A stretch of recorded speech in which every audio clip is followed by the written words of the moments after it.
Tere! Mul on hea meel, et te olete uuel aastal, uuel kellaajal ja uuel päeval leidnud üles arhitektuurisaate Majad ajas.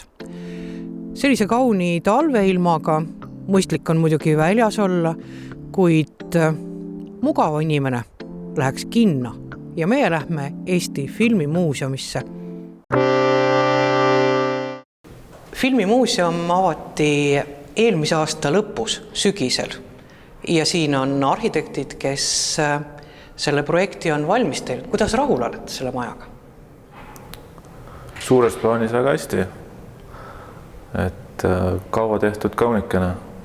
Teil oli võistlustöö, mis võitis pealkiri, oli Vana mees tahab koju või tuleb koju? Või? Tahab koju. Tahab koju. Kas vana mees on nüüd koju saanud? Loodame küll, seda peaks küsima nii-öelda siin paiksete käest, et Filmimuuseum on pikka aega olnud ju linna peal siis laiali, et ehk siin saab kogu see filmilugu väärikalt näidatud ja esindatud, et omalgi põnev siin käia ja vaadata, mismoodi tegelikult filmi tegemine käib. Aga kui see konkurss oli ja te hakkasite Filmimuuseumit siis oma silma ees kujutama. Ja kas kohe tuli niisugune rooste ja selline, millega see seotud on? Päris kohe see kindlasti käinud, et see oli konkursi omaselt natukene valus protsess, et kuidagi see roostini jõudsime ka selle keskkonnast tulenevalt, mis siin praegu on, et ajalooline mõisakompleks oma vana väärika hoonestusega, ja siin väga vähesed materjalid lõpuks sõelale, kuidas mida teha ja lõpuks see mängiks kõige paremini kokku selle ideega, et teha sellised fooniks tagasihoidlikud skulpturaalsed väiksemad mahud, katta need meie silmis nagu isegi väärika materjaliga. Oluline oli ka materjali pikaealisus, et see rooste või korten teras õigesti paigaldades ta ikkagi kestab ja kestab terve hoone eluea.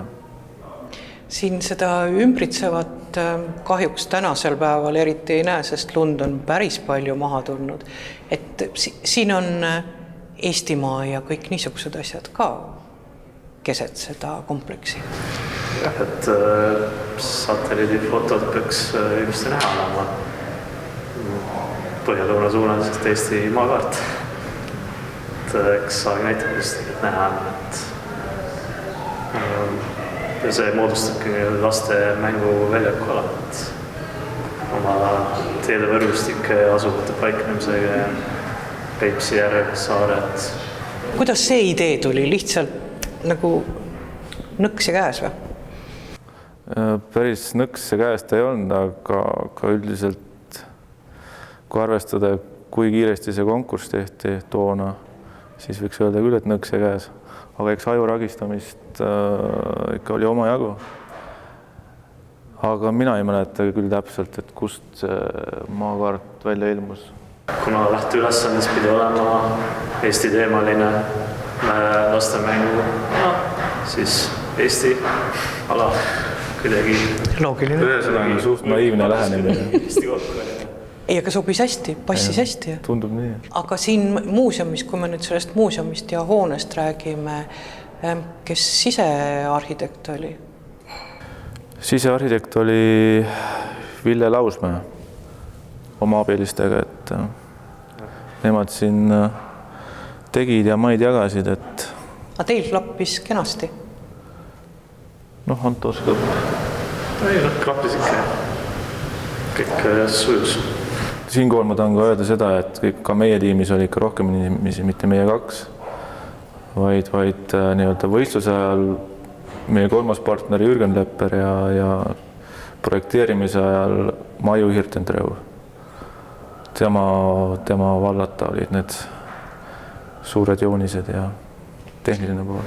Ja välialadel ka võtsime appi lootusprojekt Kersti lootusbüroo, et ma võtsid siis meie välialad ideed välja viia.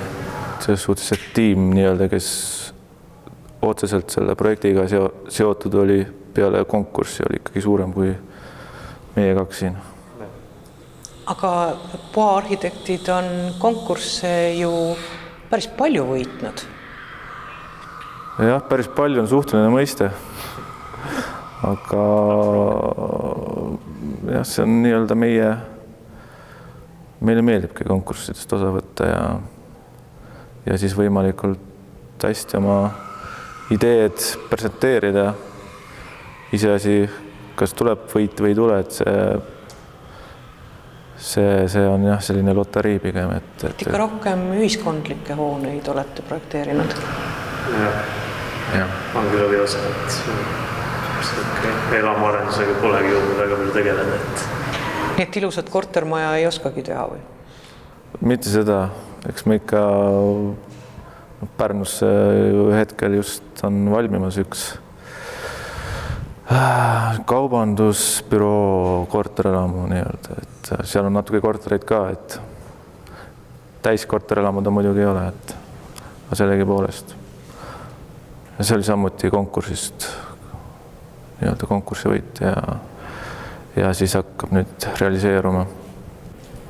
Mis veel konkursitest võitud? Esimene võit oli Rakvere tervisekeskuse hoone. Siis Jõgevale teeme Eesti Taimestuse instituudile aretuskeskuse hoonet uut. See on meie jaoks väike, mahult väike, aga põnev projekt. Siis 2 riigigümnaasiumit, millest üks läks töösse. Kohtla-Järve oma läks töösse. Siin jah, eelprojekt sai eile üle antud. Rakvere ametikooli ühiselamuhoone. See on hetkel töös, ka konkursi võit. Võitsime ka Põltsamaa tervisekeskuse ära, aga kuidagi ei saanud telliga kokkuleppele ja nii-öelda siis astusime kõrvale, tuleb küll, projekteerib keegi teine hoopis teistsuguse maja. Et selliseid asju ikkagi juhtub, jah? Juhtub. Kurvaks teeb ka. Saaklis on ikka omajagu selliseid asju, et kas see tõmbab motivatsiooni alla või pigem annab jõudu juurde? Ei, motivatsiooni küll alla ei tõmba, sest oli liiga palju ka teisi objekte juba töös. Tujuda heaks idee, jah, et selline asi on täna ikka veel võimalik, et võidad konkurssi ja siis tegelikult lõpuni sa ei saa minna sellega, et see ei ole hea praktika minu arust. Konkursi võit, see ongi juba tunnustus, aga see, et teatakse Poa arhitekte, teatakse teid, teie töid? Ma ei teagi, kui palju meid teatakse, ega meil kodulehte ei ole ja reklaami me ei tee ja... Aga miks te ei tee seda? Meil pole aega. Tööd on vaja teha? Me teeme oma tööd. Meie jaoks on tähtis see, et me saaksime oma töö võimalikult hästi ja kvaliteetselt tehtud. Ja nii me müttamegi. Ja võib-olla müügitöö poole pealt ka me keegi ei viitsi seda teha. Keegi ei oska, ei viitsi. Pole hetkel ka otsest vajadust. Et selles mõttes töid õnneks on? Töid õnneks on, aga need tööd ongi enamuses ikkagi konkursi võidud ja nende siis edasine projekteerimine.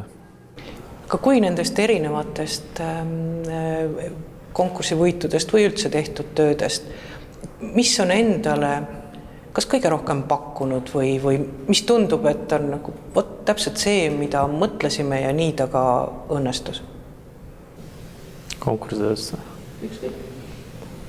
Tegelikult see filmimuuseum on üsna lähedal sellel, et ega siin võrreldes ideekavandiga on üldpilti vaadates väga vähe muudatusi. See on hästi. Siin muud ka objektid ja siin on ikka üsna hästi lähevad. Ja huvitaval kommel, jah, me ei ole nagu pidanud väga muutma enda konkursitööde, võidutööde peamisi siis lähtealuseid või lahendusi ja üks tuleb meelde on võib-olla see Tartu Pepleri lasteaed, kus me pidime, maja jäi kõik oma mahult ja kujult samaks, aga fassaadikatteplaadi pidime panema laudise asemel. Ekspluatatsiooni põhjenduste tõttu, et tellija ise soovis seda, et oleks natukene lihtsam. Kuidas teil tellijaga üldse on tellijatega olnud koostöö? Saate kenasti läbi nendega? Tellijatega saame kenasti läbi. Siiamaani ei tule küll, et järjest paremaks läheb ka, võib-olla see tuleb sellest, et me ise saame järjest vanemaks ja tõsiselt võetamateks muutume. Ei saa öelda küll, et jah, ei mäleta et enam, et oleks niisugust, et tellija töötaks sinu vastu, et või tellija oleks ehitaja poolel või midagi sellist, eks ole. Aga teie maju on üle Eesti. Kus neid rohkem on? Kas saab nii öelda, et Lääne-Eestis rohkem kui Lõuna-Eestis või? Päris niimoodi öelda ei saa, et meil on valmis objekte. On meil ikkagi üsna vähe, sest lauasahtlis on meil kohutavalt palju. Et ma pigem vist rohkem praegu Põhja-Eestis tänase seisuga. Aga Pärnu kandis on ka juba. 2 tükki on põhimõtteliselt valmis. Üks on Tahkuranna golf, Tahkuranna, kuidas ta nüüd on, Pärnu Bay Golf Linksi klubihoone, mida me tegime koostöös Arhitekt 11-ga. See on seal kandis Martensi maja. Kohe kolmandat hoonet. Jah, nüüd teeme Pärnusse 3. hoonet. On Janseni keskus, mis on ka konkurssi võit. Aga see oli aastal 2-3 tagasi. Jah, mis nüüd läks alles töösse. Ükskõik võtab aega, aga lõpuks jõuab töösse. Ega jah, filmimuuseumiga oli ju samamoodi, et võitsime ära, siis hakati detailplaneerikut tegema selle võidutöö järgi. Üldine mingisugune detail või hoonestus paiknemine või ala. See oli muinsuskaitsenõuetega. Tingimustega oli ette antud, et vöönd, kus see hoonestus olema peaks, laius ja kõrgus. Aga jah, täpsed mahud siis ja panti siis meie võidutöö järgi paika. See on nagu päris pikk protsess meil on, et see on kestnud aastast 2012 alates, mis nüüd siis kohe-kohe on lõppemas. Kui Hoileona valmis saab, ehk siis on lõppemas. Ehitusprotsessi üks on juba kestnud siin vist juba natuke üle 2 aasta hetkeseisuga. Et kui on ikka väga tihe töö tegemine siin veel käinud. Jah, Anto vahepeal elas siin objektil iga nädalaselt, et koosolekud ja käis ja piitsutas. See missugune tavapärane arhitektitöösse kuuluv osa? Tihe suhtlemine ehitajaga näiteks? No see peaks olema. Mulle on tundunud siiamaani, et väga ei taheta seda teha või ei viitsita teha. Aga antud objekt on nii oluline ja siis ei jäänudki muud üle, et see sõltub ka sellest kindlasti, et kui hea koostöö ehitajaga on, eks ole, et kui palju sa pead. Kas hakkab isegi varasemast pihta, kui see on eri osadega koostööga lappinud, see kandab edasi ehitusplatsina muidugi ja seal, kuidas saavad ehitaja ja omanik läbi siis tellija ja projekteerija ja kõik see. Et siin on ka kergemad ja raskemad periood olnud, et. Ja üks argument on ka, eks ole, objekti asukoht, et meie oleme Tallinnas, kui objekt on Tallinnas, siis on nagu oluliselt lihtsam ja ennast nii-öelda oma päevaplaani sättida ka, et mõnikord tuleb kõne, et kas sa saad tulla poole tunni pärast. Siis saad tulla, aga kui objekt on kuskil kaugemal Pärnus või Tartus või Kohtla-Järvel või siis on see juba teine teema.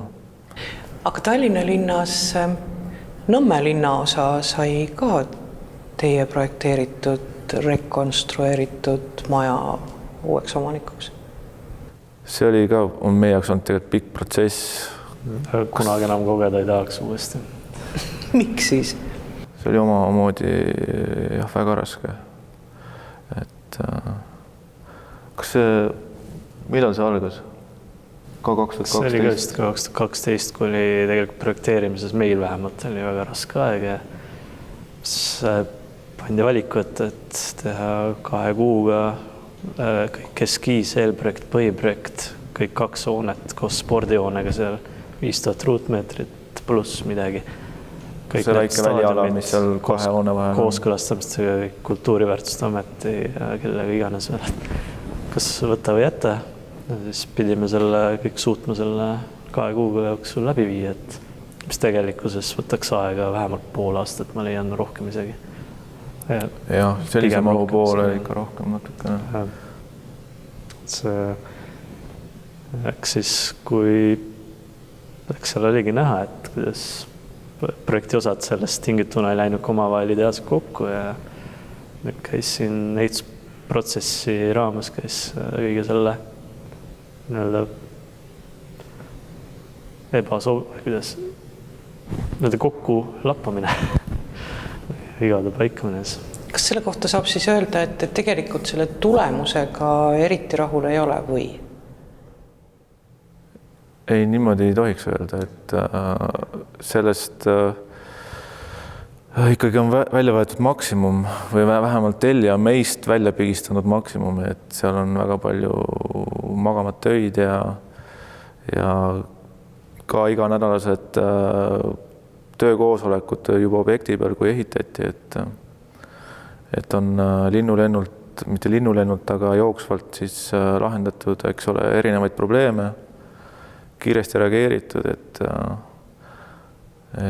ehituse käigus meil ka üks inimene konkreetselt tegeles ainult selle maja probleemidega ja jooksvalt siis parandas ja täiustas ja nii edasi, sest et projekt sai valmis küll 2012, aga kui ehitama hakati alles seda viimast nüüd seda vana koolihoonet ümber linnaosavalitsuseks, siis ju lammutamise ja konstruktsioonide avamise käigus ju leitakse hoopis teislahendusi, kui on algselt arvatud, et on või kui on algselt uuringud ja ekspertiisid näidanud, et siis tuli kiiresti reageerida ja asju muuta.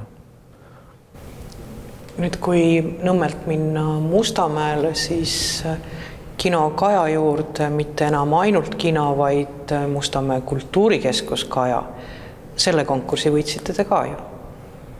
Seal oli ka esmapilgu peale vaadates natuke seoset, et oli 1-korruseline maht, 3-korruseline maht, 4-korruseline maht.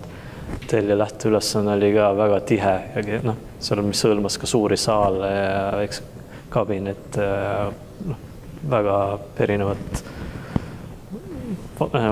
spetsiifikat, et mis tuli kõik siis suuta pakkida sinna etteantud detailplaneeringu mahtu.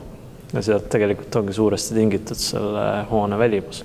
Just, et me ära pakkisime kõik need, see on nagu pusle või... Erinevad funktsioonid siis panime erinevatesse mahtudesse ja vastavalt sellele siis erinevad fassaadikate materjalid ja selline see... Liigendatus andis meile siis põneva võimalusega selline konsool tekitada sinna uhke. Detailplaneering mängis tegelikult koos lähteülesandega meile kõik selle mahu kätte selle kuidagi. Ole ainult mees ja tee valmis. Kas Poa arhitektidel, see on see, mida ma olen küsinud nii mõnegi arhitekti käest, et kas on midagi, mis ütleme, et hoonele peale vaadates ma võiksin arvata, et see on tegu Poa arhitektidega? Või seda ei ole üldse vaja, et iga objekt on uus, eriline, teissugune? Mina arvan, et meil on iga objekt erinev eelmisest. Et ei ole sellist selget joont. Et me ikkagi lähtume asukohast, tellija soovidest, lähteülesandest, et me ei suru peale enda mingisugust välja kujunenud joont, eks ole, et võib-olla siis sobitugi konteksti ja nii edasi. Meie jaoks on pigem just see väliruumi ja siseruumi funktsionaalsus ja koostöö olulisem kui mingi teatud võte, mida nüüd igasse hoonesse panna. meie jaoks on ülimalt oluline ongi see plaanilahenduse funktsionaalsus ja kompaktsus alati, et mille tahaks siis vahel natuke kvinti peale pöörata, et siis mingite konkursi töödes, et kas vahel võib-olla tõesti satub mingi kunagi välja töötatud nõks, satub kuskil hoopis avastada aastaid hiljem kuskil konkursides palju paremini. Ja seda juhtub igal ühel, et siin iga päev jalgratast ei leiuta, või ratast ei leiuta. Selline oligi tänane saade Filmimuuseumist ja Poa arhitektidest. Selles saates ei ole küsimust, ei loosi välja midagi, aga ma sooviksin teie tagasisidet arhitektuurisaatele Majad ajas ja seda palun meilile majadajas@tallinnatv.eu. Järgmist saadet 24. veebruaril ei ole, siis tuleb loogiliselt sellele järgmine saade Majad ajas 10. märtsil. Kohtumiseni!